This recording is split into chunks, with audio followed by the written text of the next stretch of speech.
Hello dear children, welcome to English class. So children, in the previous class we have completed the notes of our lesson The Mumbai Musicians in our classwork book. So in the today's class we are going to start the exercise from our English workbook. So please open the page 132. So here are the new words of the lesson The Mumbai Musicians. So many words are given here. Please learn them and have dictation from your parents later.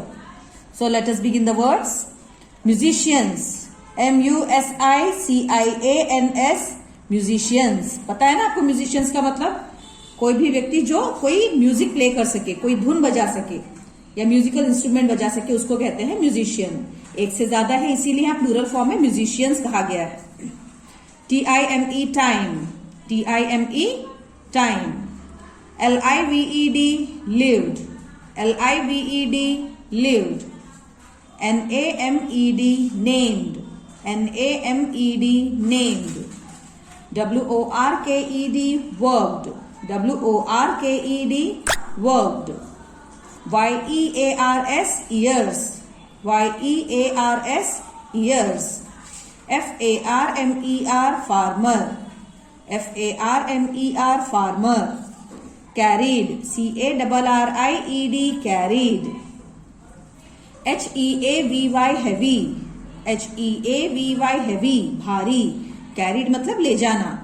Sacks, SACKS sacks, sack मतलब बोरियां. जैसे चावल की बोरी, गेहूं की बोरी होती है ना, ऐसे अलग अलग चीजों की बोरियों को सैक्स कहा जाता है.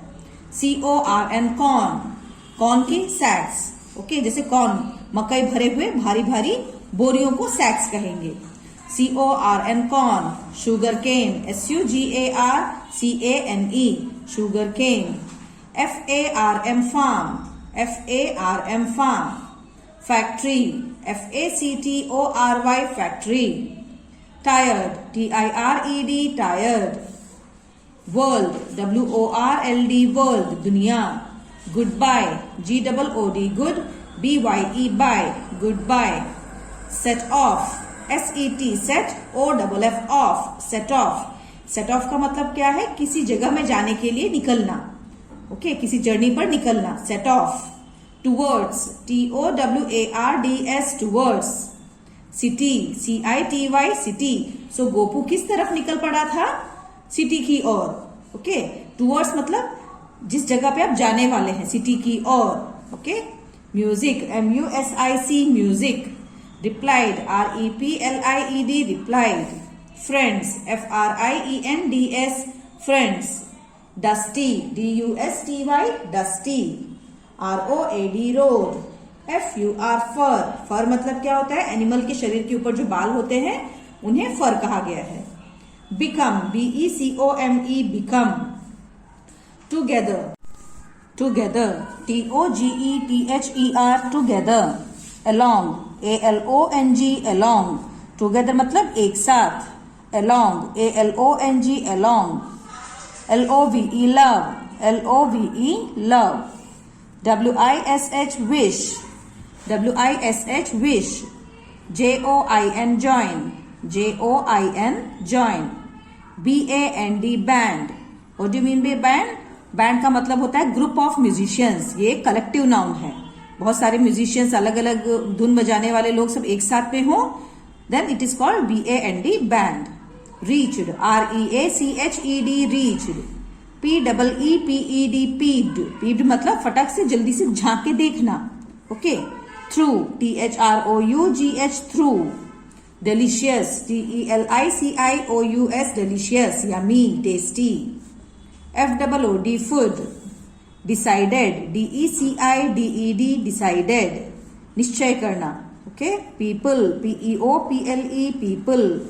Inside, INSIDE inside. Know, KNOW know. sang, SANG sang.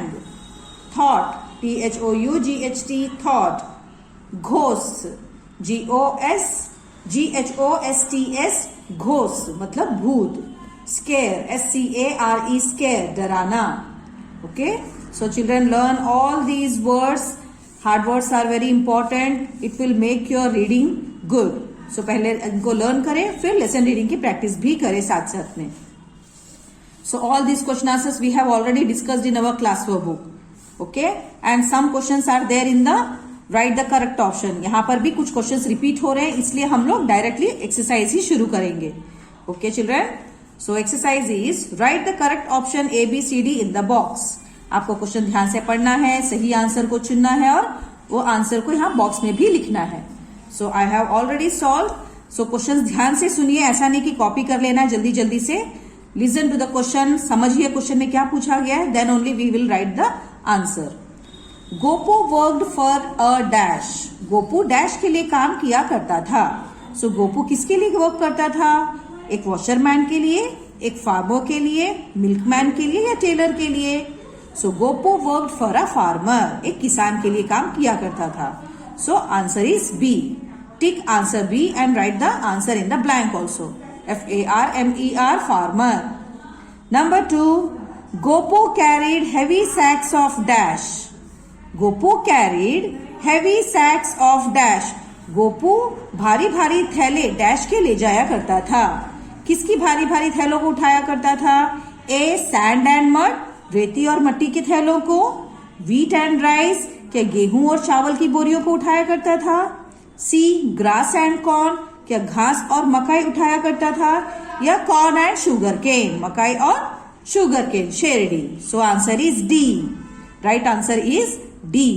Right answer in the box also D and answer आपको ब्लैंक में भी लिख देना है. So read the sentence again. Gopu carried heavy sacks of corn and sugar cane. Number 3, the farmer asked Gopu to see the world because he was dash. The farmer asked Gopu to see the world because he was dash. Farmer ने गोपू को पूरी दुनिया दिखाने के लिए कहा. क्योंकि ऐसा क्यों कहा कि तुम जाओ और पूरी दुनिया घूम कर आओ? क्योंकि ए, टायर्ड एंड ओल्ड, गोपू थक चुका था और बूढ़ा हो चला था. बी, यंग एंड हैप्पी, क्योंकि वो बहुत जवान है और बहुत खुश था. टायर्ड एंड सैड, क्या गोपू बहुत टायर्ड थक गया था और दुखी था. ओल्ड एंड हैप्पी, वह एकदम बूढ़ा हो चला था और खुश भी था. किस वजह से फार्मर गोपू को घुमाने के लिए कहता है? क्योंकि वह धीरे धीरे थक गया था और बूढ़ा भी होने लगा था. Okay, because Gopu was tired and old. So answer is A. आपको यहाँ पे आंसर लिख भी देना है, tired and old, and box में भी मेंशन करना है answer A. So question number 4, Gopu wanted to become a dash. So Gopu क्या बनना चाहता था? Actor, dancer, musician or singer. So Gopu wanted to become a musician. So answer is C and write down in the blank also. Number 5, Gopu set off for dash. So Gopu कहाँ जाने के लिए निकला? मुंबई, दिल्ली, गोवा और farm. So Mumbai. Answer is A. Number 6, the ball of fur on the road was a dash. So road के बीचों बीच एक फर का बॉल जैसा चीज था. वो कौन था? Was a dog. क्या वो एक डॉग था? डोंकी, कॉक या कैट? सो बिल्ली बैठी हुई थी जिसके बाल बहुत एकदम सफेद घुंघराले बाल थे, व्हाइट. ओके, उसका फर एकदम गोल बॉल जैसा लग रहा था. वह कौन था? Cat. So answer is D. Number 7, when the musicians reached a house they were dash. जब सारे musicians, donkey, dog, cock and cat, जब ये चारों जन घर पे पहुंचे तब वो लोग कैसे थे? क्या वो बहुत थक गए और नींद आ रही थी? They were tired and sleepy, tired and hungry, hungry and thirsty, hungry and sleepy. So they were tired and hungry. So children, here is simple mistake. आपको आंसर बी पर टिक करना है, नॉट ए. सो सारे बहुत थक गए थे और उनको बहुत जोरों से भूख भी लग रही थी. So the answer is A. आपको यहाँ पे बी पर टिक लगाना है. They were tired and hungry. Number 8, what did the musicians see on the table. Musicians ने टेबल के ऊपर क्या देखा? Fruits, vegetables, drinks and food. Answer is D. Okay, क्योंकि उन लोग को बहुत भूख लग रही थी, वो लोग खाना ढूंढ रहे थे और घर के अंदर उनको टेबल पे बहुत सारा खाना नजर में आया.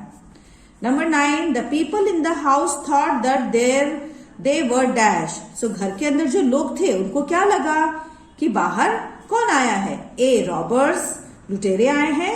बी, घोस्ट, भूत, पेट्स और वाइल्ड एनिमल्स. सो उनको लगा कि बाहर घोस्ट है, घर के बाहर बहुत सारे भूत आए हैं. So answer is B. Number 10, the people in the house were dash. घर के अंदर जो लोग थे वह बहुत डैश हो गए, बहुत ब्रेव, बहुत हिम्मत वाले थे, पजल्ड क्या कंफ्यूज्ड थे, स्केर्ड और surprised. So answer is C, scared. So write answers in the blank also. The people in the house were scared. घर के अंदर जितने भी लोग थे वह बहुत डर गए जब इन लोगों ने गाना गाया. Okay. Next, answer the questions. For whom did Gopu work? For whom did Gopu work? Question में ऐसा पूछा गया है, गोपू किसके लिए काम करता था? Gopu worked for the farmer. Answer क्या लिखेंगे? Gopu worked for the farmer. Gopu किसान के लिए काम किया करता था. Number 2, why did the farmer ask Gopu to go and see the world. So question में ऐसा पूछा गया है, फार्मर ने गोपू को क्यों दुनिया घूम आने के लिए कहा? The farmer asked Gopu to go and see the world because he grew old and tired. क्योंकि गोपू बूढ़ा होने वाला था और वह बहुत थक भी गया था. Okay. Number 3, what did Gopu want to become? Gopu क्या बनना चाहता है? Gopu wanted to become a musician. Gopu एक म्यूजिशियन बनना चाहता है. Who joined Gopu? गोपू के साथ और कौन कौन जुड़ गए? डोपू, फरी. डोपू कौन है यहाँ पे? Dog. Dopu dog, Furry cat and Cuckoo the cock joined Gopu. यह तीनों जन गोपू के साथ मुंबई जाने के लिए जुड़ गए. Okay. Number 5, what did the people in the house think? घर के अंदर के लोगों को क्या लगा? The people in the house thought that the ghosts have come to scare them.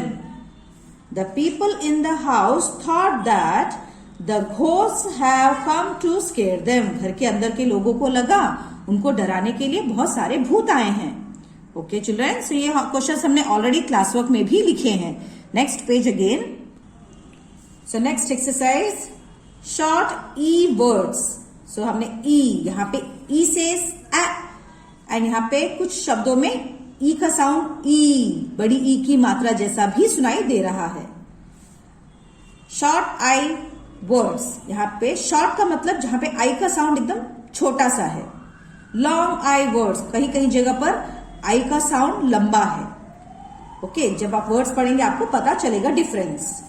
सो अगर हम फोनिक साउंड्स में रीड करें, र ए ड रेड, व ए ड वेड, ह ए न हेन, प ए न पेन, ट ए न टेन, ज ए ट जेट, न ए ट नेट, न ए स्ट नेस्ट, व ए nd went, ब ए स्ट बेस्ट, म ए nd mend, स ए nd send. सो चिल्ड्रन यहाँ पे आपने फोनिक साउंड सारे सीनियर में सीखे हैं. ओके. डाइग्राफ्स, दो शब्दों को जुड़कर जब एक साउंड आता है, S T st, N T nd, N D nd. Okay. So आपको फोनिक साउंड्स को रिमाइंड करते हुए वैसे आपको रीड करना है. तो इन सारे वर्ड्स के अंदर ई का साउंड कैसा है? ए, एकदम छोटा साउंड है. नाउ लॉन्ग ई वर्ड्स. अब इन सारे वर्ड्स के अंदर ई का साउंड बहुत लंबा है. जैसे हम हिंदी में बड़ी ई की मात्रा ई कहते हैं, इस प्रकार से यहाँ पे आपको सुनाई देगा. बी डबल ई बी, ड ई प डी, म ई ट मीट. सो डबल ई का साउंड कैसा होता है? ई. ओके. ब ई बी, ड ई प डीप, म ई ट मीट, ट्र ई ट्री, व ई क वीक, श ई प शीप, स्ल ई प स्लीप, थ्र ई थ्री, फ ई ट फीट, ट ई थ टीथ, ग्र ई न ग्रीन, क ई प की. सो देखा आपने यहाँ पे डबल ई का साउंड कैसा है सारे शब्दों में? E. Next, short I word. I says E. हमने वो फोनिक साउंड्स में आई का साउंड कैसा सीखा है? ई. ब ई ग बिग, स ई ट सिट, प ई न पिन, ल ई प एंड एस है यहाँ पे, लिप्स. ओके, ल ई प लिप एंड एस होने की वजह से लिप्स. क इंग किंग. सो यहाँ पे आई एन जी का साउंड जुड़ के ट्राइग्राफ है. ये 3 अलग अलग शब्द जुड़कर जब एक साउंड करते हैं इनको हम ट्राइग्राफ्स कहते हैं. क इंग किंग, र इंग रिंग, श ई प शिप, म ई इल्क मिल्क, गिफ्ट, स्क ई न स्किन, थ ई न thin, ch i n chin. Next long I words. T I tie. सो यहाँ पे आई ई साथ में जुड़ के कैसा साउंड करेंगे, आई. ल आई लाई, ट I tie, h ide hide, r ide ride, like, nine, wipe, high, night, light, right, tight. So इन सारे वर्ड्स के अंदर आई का साउंड लंबा है, आई. Now write 3 words with short E sound. So यहाँ पे जैसे ऑलरेडी आपको दिए ही गए हैं शॉर्ट ई वाले words. You can write here ह एट न hen, r at the red, n at a net, p at a pet. Write 3 words with long e. K e p keep, b double e b, m eat a meat, d e p deep. Write 3 words with short I. R ing ring, p ig pig, d ig dig, s ing sing. Write 3 words with long I. Hide, tie, lie, like. Okay children, so आपको इस exercise के अंदर mainly phonic sounds पर ध्यान देना है जो आपने ऑलरेडी सीनियर में जूनियर में लर्न किया है. ओके, सो वीडियो को ध्यान से सुनते हुए यहां तक आपको सारे एक्सरसाइजेस कंप्लीट करने हैं. In the next class we are going to continue with the remaining exercises. So please listen the video carefully and complete your workbook. Take care. Bye-bye.